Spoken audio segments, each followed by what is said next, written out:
Il existe 3 vices de consentement: l'erreur, le dol et la violence. La première, c'est donc l'erreur, c'est le fait d'avoir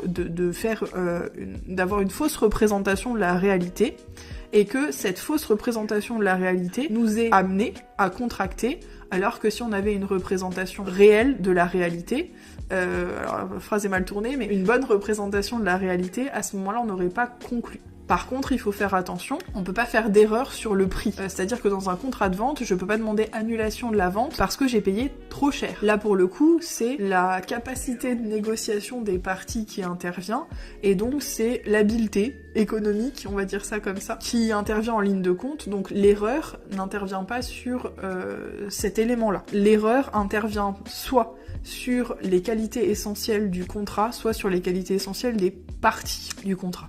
Donc ça, c'est le premier point. Le deuxième point, c'est le dol. Alors là, pour le coup, le terme est beaucoup moins connu, c'est un terme purement juridique. Qu'est-ce que c'est le dol ? C'est le fait d'avoir réalisé des manœuvres frauduleuses qui vont amener la personne en face à contracter, soit par rétention d'informations, soit par modification des informations, donc par mensonge, et donc que ce mensonge ou cette rétention d'informations ait amené la personne à contracter, alors que, à nouveau, elle l'aurait pas fait si elle avait eu les bonnes informations.